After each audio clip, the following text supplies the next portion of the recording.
नमस्कार, स्वागत है आप सभी का। आपके साथ मैं हूं अपर्णा मौजम। वक्त हो गया है गेम्स ऑफ गद्दी का, जिनमें आज खास खबरों को विस्तार से दिखाएंगे। पहली खबर, लखनऊ में बीजेपी युवा मोर्चा के पदाधिकारियों की बैठक हुई, जिसमें सीएम योगी ने कार्यकर्ताओं को 2022 की जीत का मंत्र दिया। दूसरी खबर, समाजवादी पार्टी की सदस्यता कार्यक्रम में कई दूसरे दलों के नेताओं ने सदस्यता ली। तीसरी खबर, ओवैसी की सेंट्रल विस्टा सियासत पर बीजेपी ने करारा प्रहार किया है। चौथी खबर, उत्तराखंड में चुनाव से पहले जमीन जिहाद पर बवाल शुरू हो चुका है। यूथ के सहारे बूथ विजय, बीजेपी मिशन 2022 को पूरा करने के लिए युवा मोर्चा को जीत का टिप्स दे रही है। लखनऊ के इंदिरा गांधी प्रतिष्ठान में आयोजित युवा मोर्चा कार्य समिति की बैठक में युवा मोर्चा के पदाधिकारी मौजूद रहे, जिन्हें सीएम योगी ने जीत का मंत्र दिया।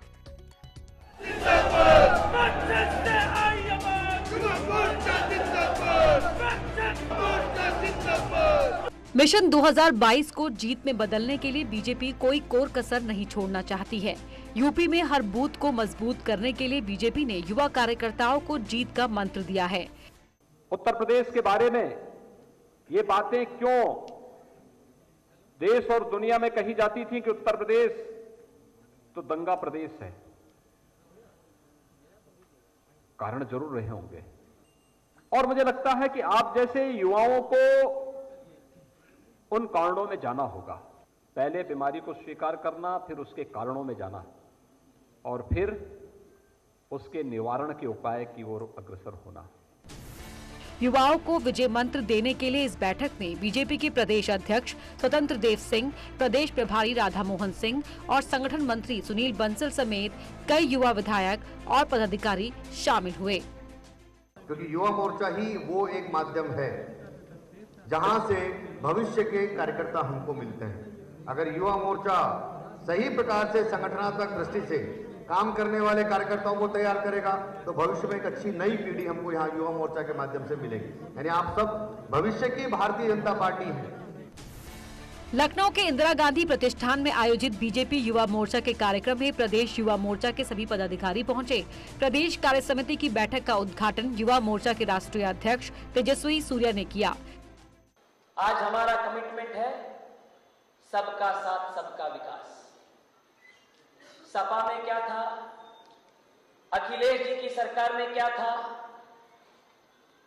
भाईजान के साथ मियां के विश्वास और अपना विकास।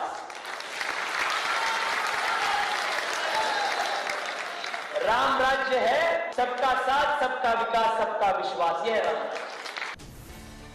वहीं कार्यक्रम में मौजूद युवा पदाधिकारियों ने बीजेपी की जीत के लिए जोश दिखाया। ये कार्य समिति की बैठक मुझे लगता है पिछले पंचवर्षीय में सबसे महत्वपूर्ण बैठक है, क्योंकि आगामी वर्ष जो है, आगामी 2-3 महीने में हमारा चुनाव होने वाला है और योगी आदित्यनाथ जी को दोबारा हमें मुख्यमंत्री बनाना है। आगाज है युवाओं की यलगार का और मुख्यमंत्री जी संबोधित कर रहे हैं 2022 के मुख्यमंत्री जो 27 तक रहने वाले हैं योगी आदित्यनाथ। तो संकल्प है, युवाओं के संकल्प का कोई विकल्प नहीं होता, संकल्प ले चुके हैं। युवा एक साथ मिलकर आगामी चुनाव को विजयी बनाने के लिए 350+ लाने के लिए एक साथ इस आगामी कार्यक्रम के लिए बैठक की जा रही है। महिलाओं ने तो एक ही ठाना है कि लेकर झंडा भाजपा का हम हर बूथ तक जाएंगे और ये प्रदेश करे जश्न की तैयारी, हम फिर से सरकार बनाएंगे। युवाओं ने भी 2022 में सीएम योगी को दोबारा सीएम बनाने का प्रण लिया।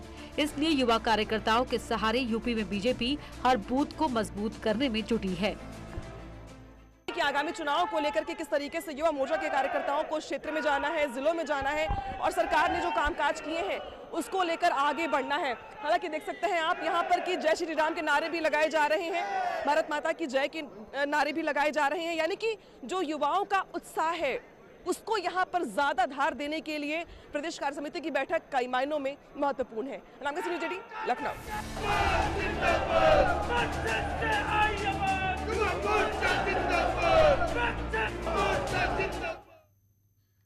2022 के करीब आते ही सियासी दलों की गहमा गहमी शुरू हो चुकी है। समाजवादी पार्टी अपनी पकड़ मजबूत करने के लिए यूपी में छोटे छोटे दलों के साथ दल बदलू नेताओं को पार्टी में शामिल करना शुरू कर चुकी है। सवाल है कि क्या दल बदलू नेता समाजवादी पार्टी को जीत दिलाने में मदद करेंगे? 2022 की बिसात बिछ चुकी है। सभी दल अपने अपने मोहरे फिट करने में जुटे हैं। ऐसे में समाजवादी पार्टी ने लखनऊ में सदस्यता अभियान चलाया, जिसमें अलग अलग दलों से आए कई नेताओं ने एसपी की सदस्यता ली। सदस्यता लेने वाले नेताओं में कई ऐसे नेता थे जो पूर्व विधायक भी रह चुके हैं। पूर्व विधायक और बुंदेलखंड के कांग्रेस प्रभारी गयादीन अनुरागी समेत कई नेताओं ने समाजवादी पार्टी की सदस्यता ली। यही नहीं, कई छोटे दलों ने भी अपने दलबल के साथ समाजवादी पार्टी का दामन थाम लिया, जिसमें सहारनपुर के प्रदीप वर्मा गुर्जर ने अपने समर्थकों के साथ समाजवाद का झंडा थाम लिया। वहीं बुंदेलखंड के उरई से पूर्व विधायक विनोद चतुर्वेदी भी समाजवादी पार्टी में शामिल हो गए। विपक्ष पर निशाना साधते हुए बीजेपी के प्रदेश अध्यक्ष ने कहा कि विपक्षी पार्टी नहीं, ट्रस्ट चलाते हैं।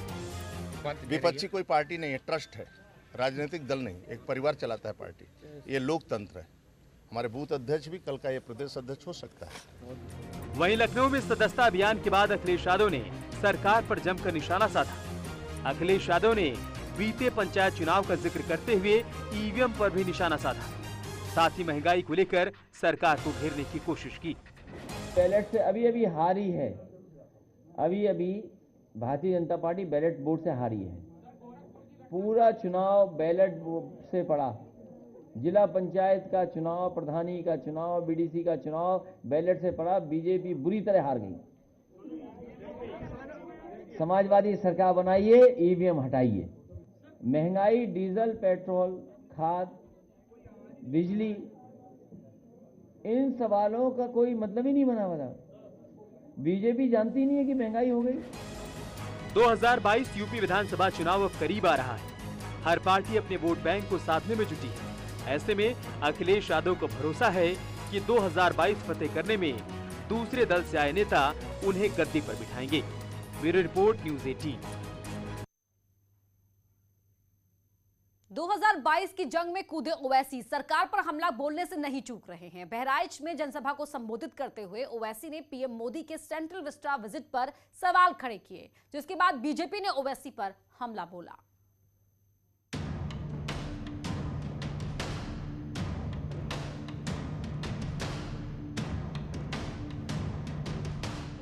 यूपी में सियासी जमीन की तलाश में जुटे ओवैसी बहराइच में जनसभा करते हैं। सरकार पर निशाना साधते साधते ओवैसी पीएम के सेंट्रल विस्टा विजिट पर भी सवाल खड़े करते हैं।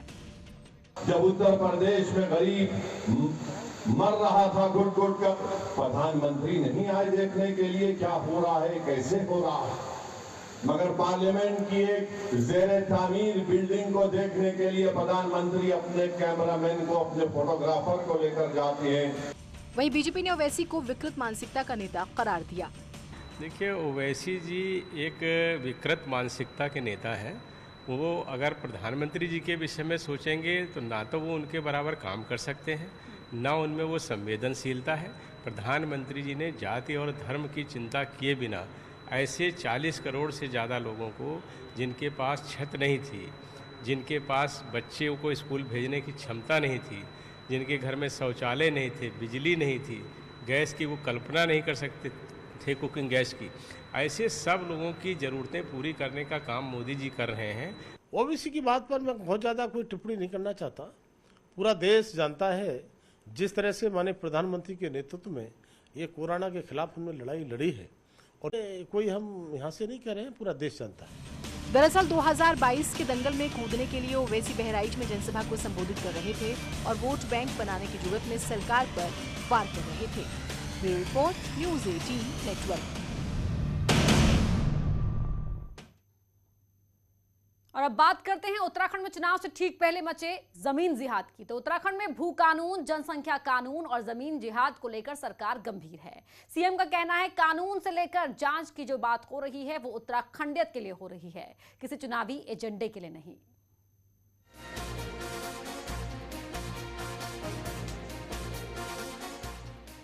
इक्कीस साल में उत्तराखंड में जमीनों की अवैध खरीद फरोख्त और जमीन जिहाद इतना बड़ा मुद्दा बन गया है कि गुरुवार को उत्तराखंड के लोगों को कड़े कानून को लेकर दिल्ली में प्रदर्शन करना पड़ा, वो भी उत्तराखंड के रेजिडेंट कमिश्नर ऑफिस के बाहर।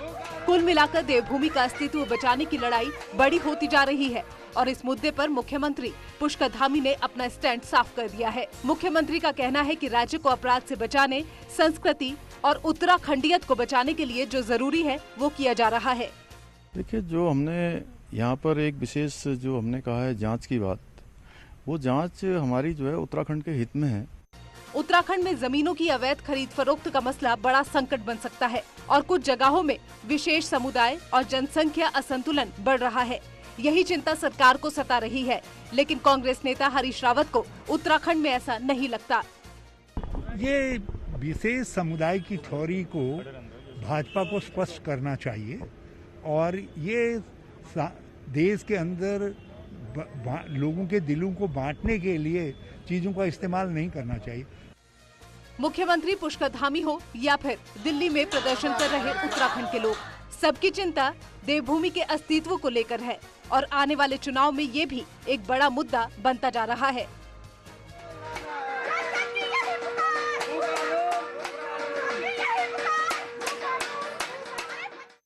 न्यूज़ 18 के लिए देहरादून से दीपांकर भट्ट।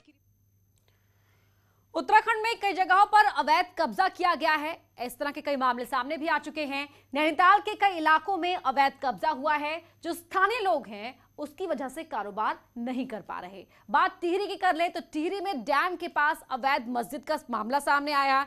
हिंदू संगठनों ने इस बात को उठाया, विरोध किया और विरोध के बाद यहां से अतिक्रमण को हटाया गया।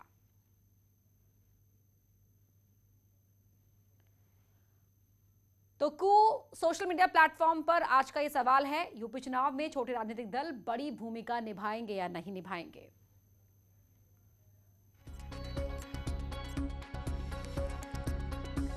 छोटे दल क्या बड़ी भूमिका निभाएंगे? दो ऑप्शन है, हाँ या ना। क्या आपको लगता है छोटे दल बड़ी भूमिका निभाएंगे तो हाँ आपका विकल्प है। अगर आपको लगता है कि ऐसा नहीं रहेगा तो आप ना विकल्प चुन सकते हैं। यहां रुक रहे एक छोटे से ब्रेक के लिए।